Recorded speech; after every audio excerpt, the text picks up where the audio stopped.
I have had this cocktail in my brain for a really long time. Like literally, how many years ago was it that we went to Chicago and hung out with Anders?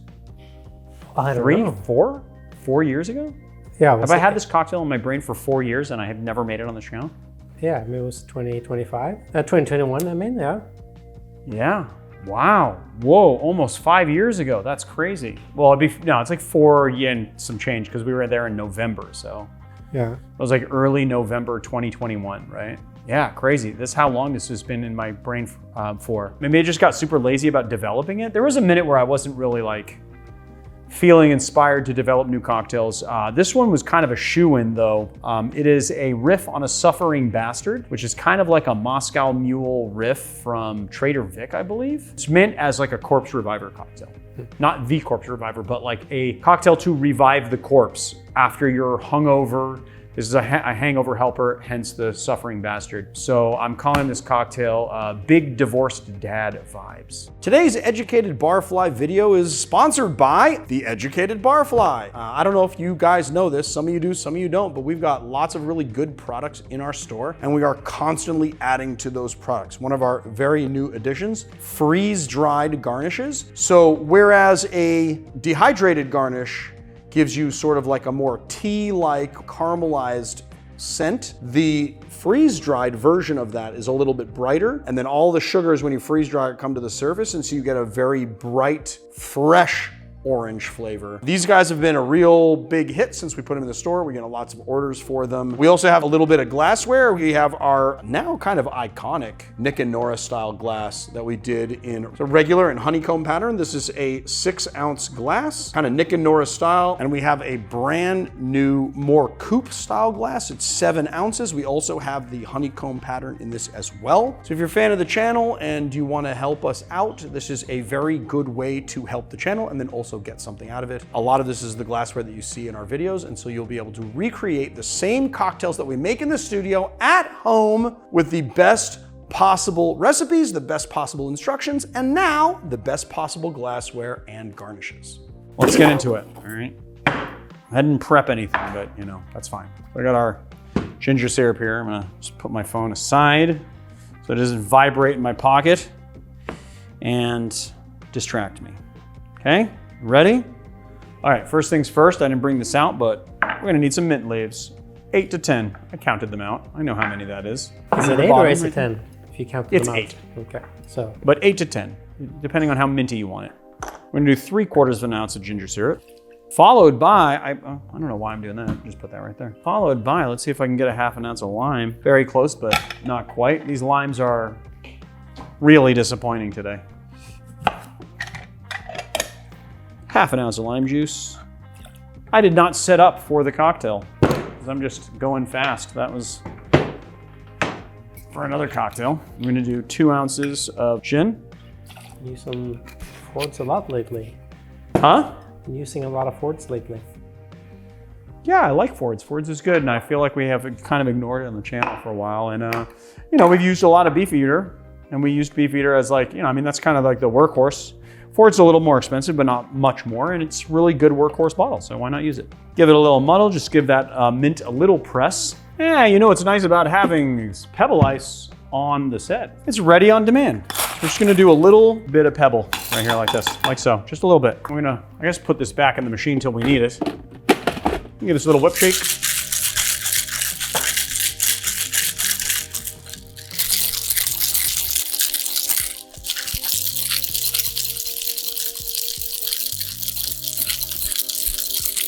Now, we're gonna do this the proper way because this is gonna have a little effervescent soda in it, but we don't wanna layer that effervescent soda on top. So, just gonna grab a little ginger beer here, okay?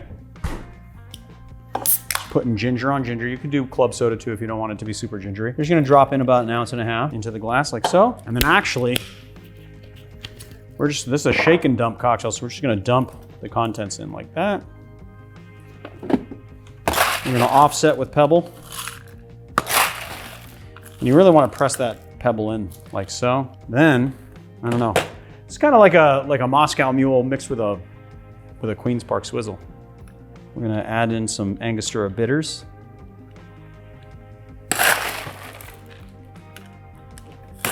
We're gonna give it a little Laphroaig. I'm gonna spray that Laphroaig right on top, get that nice smokiness. And these are a little wilty, but they'll do.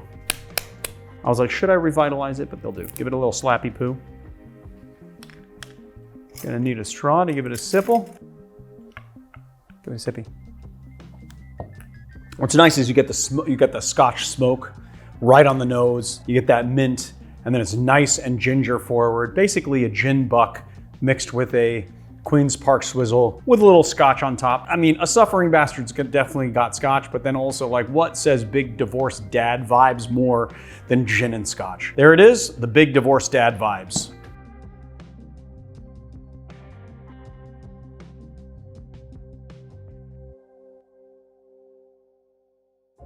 Every now and again, I'm contacted by bars to do some recipe development, and that happened pretty recently. I've been going down to Mexico quite a bit with Marius over the last year or so to do little different industry trips or visiting distilleries, and a cantina down there asked me to create a cocktail that would go on their menu. They just had two requirements for the cocktail. It had to be called a spicy Latina, and it had to have ginger in it. So I devised something that is based on a penicillin that I think really works very well. If some of you guys don't know this or have been living under a rock, the drinks industry in Mexico has been going off, and I'm super happy that I was able to put forth my little contribution. So today I've been making this original cocktail that nobody's ever seen except for you guys. All right, this is what we're gonna do. I'm gonna grab a tin here, and it would probably be helpful if we had a measuring implement. First thing we're gonna do is we're taking some Scrappy's Firewater Bitters here. We're just gonna do 2 dashes, 3/4 of an ounce of lime juice. And then we're just gonna split the ginger up with a little honey syrup. So we're gonna go 3/8 of an ounce ginger syrup, 3/8 of an ounce honey syrup. Ow, I have cuts on my fingers from defrosting that thing, if you believe it. And now all the lime juice is getting all up in my fingers. And it stings, it stings. 1 3/4 of an ounce of the Volans Reposado. For the last ingredient, I was gonna use the Aperol, but I'm gonna use this Xila instead, which is an agave-based aperitif that is gonna bring in the spiciness for the spicy Latina and the smokiness. We're just gonna go in here with 1/2 an ounce of Xila Aperitivo, a light 1/4 ounce of Aperol. Now, we're gonna take our glassware here, because put in a little bit of a kind of roasted, for lack of a better term, smoky element. And usually I would have this in a atomizer, but I don't have atomizers handy right now. So I'm just gonna pour in a little bit of Sotol, Sotol is not agave, but it's like an agave style plant, and they make a really amazing spirit out of it, which has a lot of like agave style characteristics, but then it's also got this very earthy, kind of smoked style flavor, which I really like, and is gonna go really well in this cocktail. So I rinsed the glass on the inside, but I think I'm actually gonna keep a little bit of that Sotol in there. It's about 1/4 of an ounce. And then let's get our ice. This is gonna be served on a rock, but we're obviously shaking it, so I'm just gonna put a rock in here, like so. Give it a shake.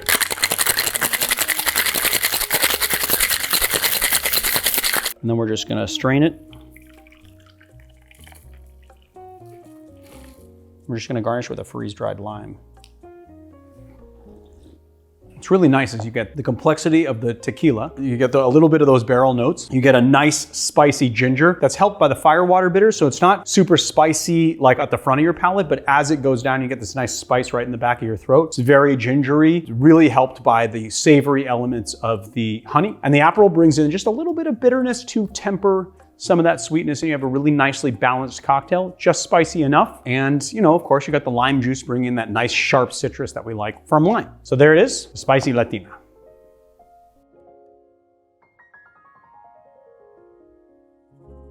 Coming at you with another cocktail. Today we are making a cocktail I like to call, well, not I like to call, it's an original that I just came up with called the Devil's Cocktail. Is it called just the Devil, or is it called the Devil's Cocktail? The Devil's Cocktail. Why? Do you like the devil better? No, sometimes it's like the cocktails be like something, and then you just call it cocktail because it sounds weird with just the name, and then sometimes the cocktail's in the name. It's the devil's cocktail. This is the devil cocktail. And I came up with this drink based on a comment that we got on the green banana, which we used a little matcha in. Someone said, hey, I would love a cocktail that's just like this, but with dusted hibiscus. And I just happen to have some hibiscus dehydrated in the studio, so I dusted it, and we're gonna make a cocktail. Now, Marius and I have a little bit of a bet about this because this hibiscus, I mean, it's been in a airtight sealed container. It's been here for quite a while though. I want to say over a year, maybe longer. And it has, I think, changed color. Marius thinks that when this hits liquid, it's going to turn brighter red than this. Yeah. I think it's going to be a more burgundy color. So I guess we're going to see what happens. Right? First things first, we're going to make sure we have something to actually make our cocktail in. We're gonna do 3 dashes of Firewater bitters, and I mean 3, because we're not doing this out of a Japanese bitters dasher. We're gonna do 1/4 ounce cinnamon syrup. Usually I do citrus first, and really I guess you probably should. Always do least expensive ingredient first when you're making cocktails. Just as a general rule of thumb, it'll save you a lot of headache and some money, because mistakes are bound to happen. 3/4 ounce of lemon juice. Now, usually you would put lime with tequila, but not today. We're using lemon. 1/2 ounce of Benedictine, which is gonna give us some fall vibes. And then we're gonna do 2 ounces of Reposado tequila. Get some barrel notes in there. And then we're gonna do 1/4 teaspoon hibiscus dust and egg white, or your preferred method of making things foamy, I guess. Doesn't have to be egg white. You could use like a Fee Foamer or Aquafaba or anything. Every single time I do a cocktail with egg white, someone invariably asks, can you do it with other non-egg white foamers? Yes, you can always do it with some other non-egg white foamers. This is gonna taste different. Huh? It's just gonna taste different. Yes, well, Aquafaba is gonna give it a nutty flavor, but I think that nutty flavor would go very well with tequila. It does have kind of a nuttiness to it. The Fee Foamer is not gonna change, well, it's gonna change it in that it's not gonna impart any flavor at all. I also don't think that egg white really imparts flavor. A lot of people say they smell a wet dog style smell. Although my whole contention has always been, if your egg whites smell like wet dog, then they are not fresh egg whites and you should not use them, but a fresh egg white should not have a wet dog like smell or flavor to it. I've never ever encountered that in a fresh egg before. I don't know, have you? I know what they're talking about, I just don't know that it's true. Yeah, I don't know. Is this like the cilantro thing? Like something, it tastes like soap? It's like, well, I can understand why, cilantro does not taste like soap to me. Yeah. But when I taste it, I can understand why some people think it does, you know what I mean? Like I can kind of like understand where they're going with that. I just don't think it tastes like that at all, like to me personally. Yeah, because you don't have that gene that makes it taste like soap, but some do. Maybe that's the same thing with egg whites, I don't know. Yeah, maybe. I mean, is there a gene that makes it smell like wet dog? I don't know, like do you like perceive because people that? just say it's like in raw egg whites only. Yeah. So. That being said, if they cooked egg whites, would it smell like that? Probably not. Never heard that anyway. All right, 30 seconds of shaking dry. Or if you want to do a reverse dry shake, I'm not going to stop you. I can already tell, Marius, that you were like partially right about the color. About the color. It is brighter red than it is there, that's pretty cool. I figured it would I didn't think it was gonna be brown. I thought it would be like red, but I just didn't think it would be like, and it's kind of a darker red, but it's still red. Okay, we're gonna do the big sugar cube and cheater cube, although that cheater cube's kind of big, so. Hopefully it was not sugar cube. What? Hopefully it wasn't the big sugar cube. A big sugar cube? Yeah. Why would it be a big sugar cube? That's what you said. Are you gonna do the big sugar cube? I said cheater cube. No, before that you said sugar cube instead of ice cube.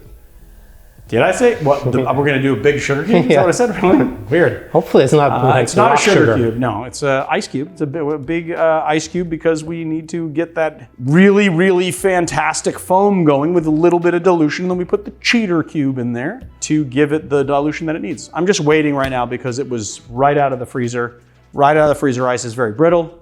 If you shake it, it can smash. If you allow it to temper in here, even if it cracks, those cracks will sort of reform and you have less of a chance of breaking it up. If it breaks up in the tin, it's not that big of a deal, but it does impart a little bit more dilution than you're gonna want in the cocktail. All right, let's give this a shake.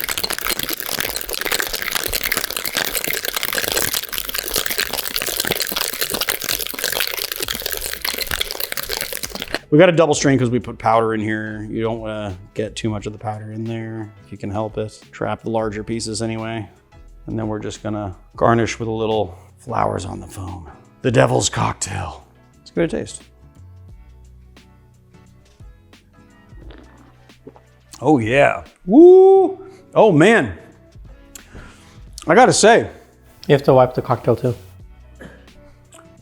Do I have to wipe it right now? Well, I mean, since you already have it out, then we're going to be seeing it. Did I get it all? Mm-hmm. That is fantastically good. Couple things. First time I've used a powder in here and the powder did not get trapped by the fine strainer and went through. So I think maybe throwing hibiscus powder into a drink, although I don't mind consuming the hibiscus at all.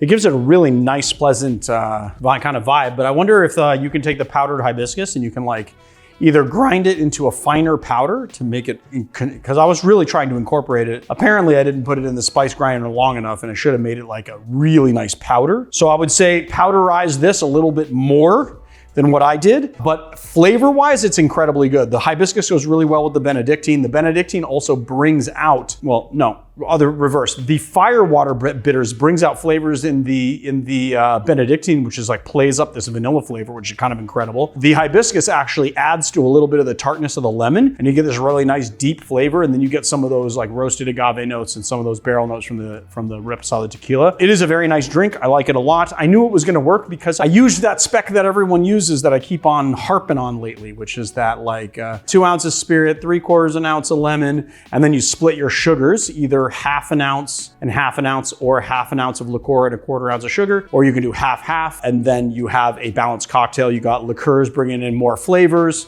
You got the sugar to sort of balance out the citrus. But the real star of the show here is that Reposado tequila with the Benedictine and the bitters, which is, mwah, it's a little spicy, it's a little nicey.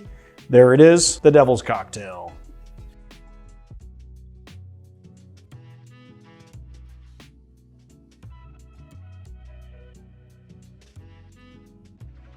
I gotta say, I think that this is my most proud moment. Like I actually finally have a copy of the book that I wrote. It took me a 1.5 years to write this book. I'm very proud of it. So I would just implore everyone to go buy a book. The more books you buy, the better it is for me. And then I can make another book for you guys. I'm already thinking about new books, but I'm just super proud of this. And I just hope that you guys really enjoy it. So go out. There is a Genius link below this video and buy this book. I think you guys will really like it. And I worked really hard on it. And I love you guys. And you love me. And I love you. And you love me. It's a love fest over here. So pick up my book.